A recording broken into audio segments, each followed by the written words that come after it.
여기 한국을 만나 인생을 바꿨다는 여성이 있습니다. 어린 시절부터 약했던 몸을 한국식 태권도와 의료 시스템으로 고쳤다고 하는데요.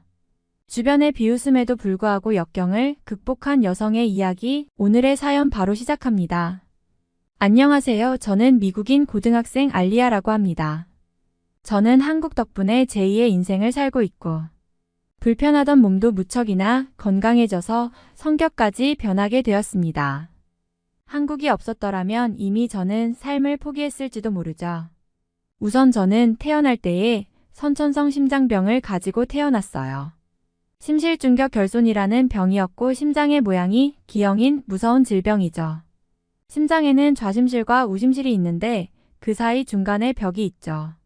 일반 사람 같은 경우는 구멍이 없어야 정상이지만 저는 그곳에 구멍이 7mm 정도로 꽤나 크게 나 있어서 생존의 위험이 있었다고 해요.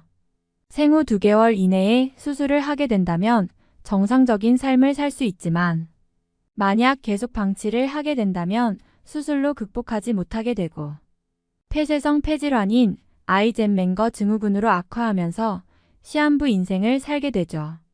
그런데 미국에서는 제가 가진 병을 제대로 알고 있는 의사가 많지 않았고 특히나 제가 살고 있는 동네는 미국에서도 작은 시골 동네이기 때문에 누구도 저의 병을 제대로 알지 못했죠.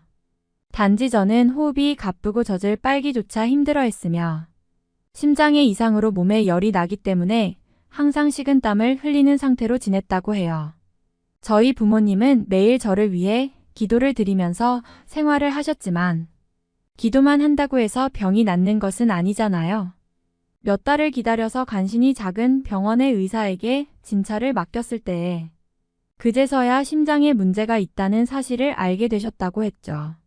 수술을 해야 하지만 어차피 수술을 해도 살기는 어려울 것 같다는 비관적인 말로 일관하는 의사의 모습에 정말 좌절했지만 엄마 친구 중에 한국교포인 미자 아주머니가 계셨기에 저를 한국 병원에 보내보라는 말을 들었대요. 당연히 저희 부모님은 한국의 병원 시스템을 신뢰하지 못하셨고 한국에 무작정 간다고 해서 살 수 있을 것도 아니니 고민이 많았는데 미자 아주머니는 무작정 한국 병원에 가면 곧바로 진료를 받고 수술까지 일사천리로 진행을 해주니까 믿고 가보라며 마치 영업사원과 같은 모습을 보였다고 하는데요. 부모님도 우선 미자 아주머니에 대한 신뢰가 있었고 매일 한국식 건강식단을 드시며 건강을 유지하는 미자 아주머니를 보며 한국을 믿어보자는 결심을 했습니다. 저는 그렇게 서울로 도착했고 심장 전문 병원에서 거짓말처럼 곧바로 수술이 이루어져서 바로 살아날 수 있다고 하죠. 아직도 저와 부모님은 미자 아주머니에 대한 감사함을 잊지 못하고 있습니다. 얼마 전 미자 아주머니께서는 교통사고로 돌아가셨는데 그 빈소를 계속 지켜드렸죠. 저는 마치 엄마를 잃어버린 것과 같은 기분이 들 정도였어요. 아무튼 부모님은 저의 수술을 마치고 의사 선생님과 상담을 했고 의사 선생님께서는 왜인지는 몰라도 알 수 없는 치료법을 권장하셨다는데요. 바로 아이가 자라게 되면 미국에서 운동을 많이 시키라는 말을 하시면서 한국의 태권도가 미국에 전파되었다고 들었는데 꼭 시켜보라고 하셨대요. 심장을 건강하게 하기 위해서는 숨이 찰 정도의 운동이 필수적이고 이왕 운동을 하는 것이라면 호신술이 겸비된 운동이면 좋으니까요. 어쨌든 부모님은 미국으로 돌아오셔서 제가 잘 먹고 잘 크는 모습을 보시면서 굉장히 기뻐하셨다고 하는데요. 원래 저는 심장 이상으로 인해 또래의 아이들보다 키도 작았고 몸집도 무척이나 작았는데 수술 후 먹성을 키워가면서 점점 체구가 비슷해졌거든요. 그리고 제가 초등학교에 입학하기 전에 한국 의사 선생님 말씀대로 태권도를 보내주셨죠. 미국에서는 태권도의 인기가 무척이나 많아졌고 특히 아이를 키우는 엄마들 사이에서는 태권도를 안 보내면 이상하게 볼 정도니까요. 한국식 태권도 시스템은 집 앞까지 차로 데리러 넣어서 1시간에서 2시간 혹은 그 이상 아이를 운동시킨 후에 집까지 데려다 주기 때문에 집에서 힘들게 아이를 보지 않아도 되거든요. 비용도 굉장히 저렴한 편이기 때문에 안 보낼 이유가 없죠. 심지어 저는 의사 선생님의 추천까지 받았으니 강제로라도 다녀야 했습니다. 저는 자이든 타이든 태권도를 배우면서 인생 최고의 재미를 맛볼 수 있었는데요. 제가 여성이긴 하지만 태권도를 배우면서 또래의 남자애들과 겨루기를 하며 이기기도 하고 공놀이와 줄넘기 등 각종 스포츠를 즐기는 아이가 되었거든요. 어린 시절에 병을 앓은 아이는 건강 때문에 심리적으로 위축되기 마련인데 태권도를 하면서 활기찬 성격을 가지게 되기도 했죠. 함께 태권도장에 다니는 좋은 친구들도 많이 사귈 수 있었는데 특히 지금까지 연락하며 친하게 지내고 있는 소피아가 가장 큰 힘이 되어 주었죠. 하루는 소피아가 신기한 이야기를 해주었는데요. 소피아의 부모님은 미국인이 맞지만 아버지께서 한국계라고 하면서 한국에 대한 이야기를 하더라고요. 저는 어린 시절 한국 병원에 가서 수술을 받은 경험이 있다며 추억을 공유했죠. 그러자 소피아는 저에게 홍삼을 먹어봤냐고 물었어요. 저는 생전 처음 듣는 음식의 이름에 무척 당황했는데 소피아는 어린 시절부터 홍삼을 먹어서 지금까지 큰 감기도 걸린 적이 없고 코로나 사태도 아무런 질병 없이 넘어갔다고 말하더라고요. 홍삼은 한국에서 가장 흔하게 먹는 건강보조제인데 체력 보충에도 많은 도움이 된다고 알려주었죠. 저는 초등학생 때에 그런 것을 잘 알고 있는 소피아가 신기하기도 했고 건강에 관심이 많은 저도 홍삼이라는 것을 먹고 싶었기 때문에 부모님께 가서 홍삼을 먹고 싶다고 졸랐지만 부모님 역시 홍삼에 대해 알지 못하셨죠. 아버지께서는 마약일지도 모르니 그 친구도 조심해야 한다며 주의를 주셨는데요. 어머니는 홍삼에 대해서 인터넷을 뒤적이며 알아보시고는 꼭 저에게 먹여야겠다며 알아보신 홍삼의 효능을 아버지께 말씀해 주셨죠. 여보, 홍삼은 한국의 전통적인 건강부 고식품인데 한국의 특산품인 인삼을 껍질째 수증기로 쪄서 말린 거라고 하네요. 한국인들은 이걸 먹으면서 건강을 유지한다는데 알리아에게도 먹여볼까요? 어머니의 이런 말씀을 들으신 아버지는 그럼 당장 사서 같이 먹자고 하셨죠. 아버지는 저를 살려낸 한국에 대한 신뢰가 어마무시했거든요. 늘상 저에게 이런 말씀하셨죠. 일리야, 너는 한국인들이 새로 생명을 주었으니 한국인에게 큰 신세를 진 거야. 신세를 진 사람은 그 신세를 반드시 갚아야 하지. 한국인들에게는 평생 감사함을 가지고 살아야 하고 꼭 은혜를 갚아야 해. 이런 말씀을 귀에 못이 박힐 정도로 하실 정도니까요. 이제 더 이상 듣지 않아도 저는 알고 있어요. 한국은 저의 무국과도 같은 나라라는 사실을요. 어쨌든 어머니가 사주신 홍삼을 먹으면서 저는 성장했죠. 당시만 해도 건강하셨던 미자 아주머니께서도 홍삼의 효능을 알고 계셨고 미자 아주머니가 직접 사다 주시기도 했기에 홍삼에 대한 신뢰는 더욱 컸죠.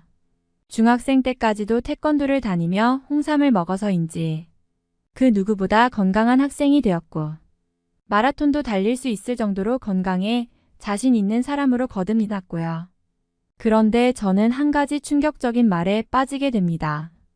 태권도장에 나타난 중국인 친구 мя오커 때문이에요. 한 또래의 여학생이 태권도를 배우겠다며 나타났는데 마침 저와 동갑이었고 운동신경도 좋아서 태권도는 처음이어도 잘 배우더라고요. 그리고 мя오커는 저에게 항상 많은 것을 알려주는 고마운 친구였죠. мя오커가 아시아 역사에 대해서 관심이 많았기 때문에 늘 저에게 시험 기간 때마다 아시아 역사에 대해 알려주었죠. 특히 세계사 공부를 할 때에 중국에 대한 내용이 자주 나오는데 мя오커에게 역사적 사건의 경과를 물으면 모조리 꿰뚫고 있더라고요.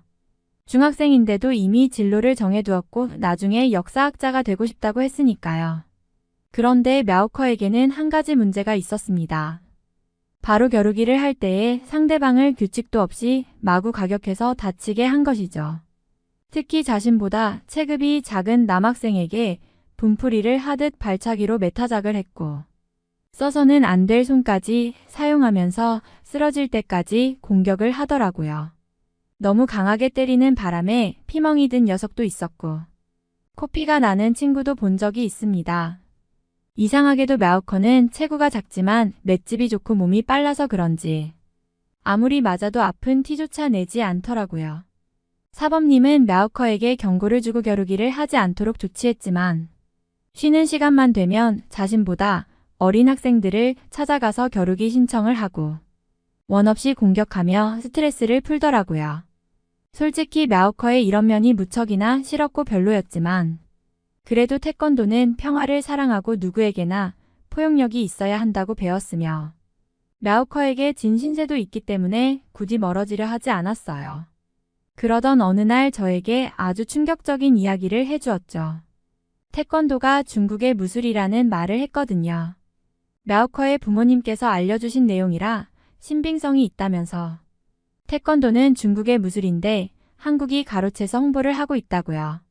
태권도는 중국의 우슈라는 무술에서 유래했으며 현재 중국에서는 용권소자라는 말을 하면서 태권도 소재 영화와 공연, 텔레비전 예능 등을 방영하고 있다고 했죠.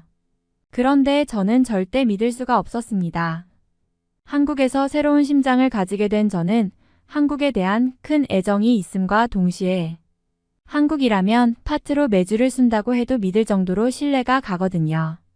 저는 바로 득달같이 달려가 태권도 사범님께 мя오커의 말이 사실인지 여쭤보았고 사범님은 펄쩍 뛰시면서 절대 사실이 아니라고 말씀하시더라고요.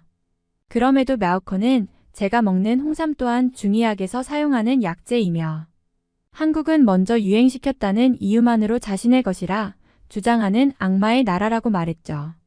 사범님은 그런 мя오커의 말을 절대 들을 필요 없다시면서 мя오커를 불러내더니 꽤나 오랜 시간 동안 따로 교육을 하시고서 мя오커의 학원비를 환불해 주시며 다시는 мя오커가 태권도장에 오지 못하게 하더라고요.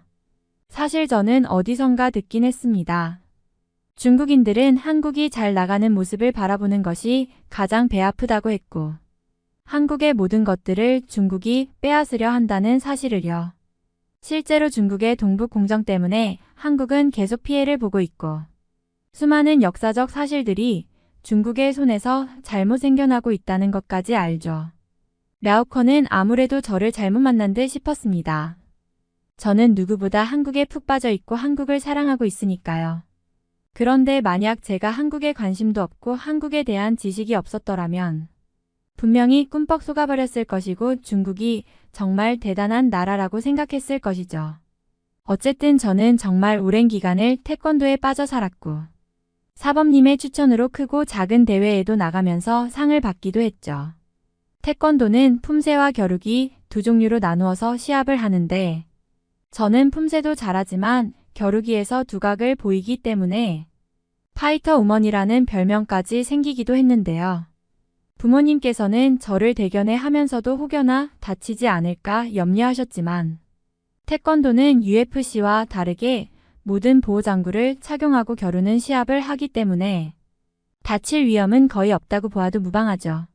머리 보호대는 물론이고 발등 보호대와 무릎 보호대, 몸통 보호대까지 전 범위에 걸친 장비를 착용하는 운동은 아마 태권도밖에 없을 것입니다. 그렇기에 태권도는 그 어떤 운동보다 안전한 운동이며 세계에서 가장 신사적인 스포츠라 할 수 있죠. UFC 경기를 보면서 피를 철철 흘리거나 귀가 다쳐서 만두기가 되는 경우도 보았고 심지어는 잘못 맞아서 뇌출혈로 죽은 사람도 굉장히 많잖아요. 한국의 문화는 확실히 상대를 배려하고 상대의 입장을 생각한다는 것을 알 수 있죠.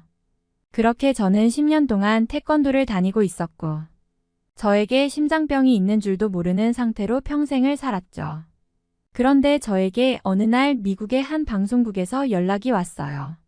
심장 수술을 받고도 운동을 하며 병을 극복했다는 소식을 들었다며 꼭 취재를 하고 싶다는 연락이었죠. 살면서 방송 출연을 한 번도 해본 적도 없고 말주변도 없던 제가 방송 출연이라니 도저히 믿어지지 않았습니다. 일단 부모님과 상의를 해보고 연락을 드린다고 하고 끊었죠. 부모님께서는 너무 뜻밖의 일이라고 하시면서 만약 그곳이 방송국이 아닐 수도 있으니 조심하자고 하시더라고요. 제가 수술을 받았던 적이 있는 것은 어떻게 알았으며 태권도로 그것을 극복했다는 것도 알 수 없는 일이잖아요. 저의 개인정보를 상세히 알고 있다는 것은 측근이거나 저를 납치하기 위해 계획적으로 조사를 한 범죄자일 가능성도 있으니 점점 무서워져 왔습니다. 그런데 어느 날 저희 집에 우편이 한 통 오더라고요. 틀림없는 방송국 연락처가 적힌 봉투였고 그 안에는 작은 사진이 있었죠. 미자 아주머니와 제가 어린 시절 함께 찍은 사진이더라고요. 알고 보니 그 방송국의 기획자 중 한 명은 얼마 전 돌아가신 미자 아주머니의 친척분이었고 미자 아주머니께서 평소에 저에 대한 많은 이야기를 해두었기에 저의 사연이 세상에 드러나게 된 것이었죠. 방송국에서는 정식으로 취재 요청을 한 것이고요. 무언가 미자 아주머니의 유언 같기도 하고 삶의 원동력으로 삼을 좋은 기회가 될 것 같아서 부모님을 졸라서 하자고 설득했어요. 방송국에서는 저의 태권도 이야기를 촬영해갔고 많이 편집되긴 했지만 방송을 탈 수 있었죠. 심장 기형으로 태어나서 한국에서 수술을 받은 것도 모자라서 한국의 태권도를 통해서 건강을 회복하고 한국의 홍삼액을 마시며 체력을 보강한다는 소식이라면 누구에게나 관심을 끌릴 주제였는데요.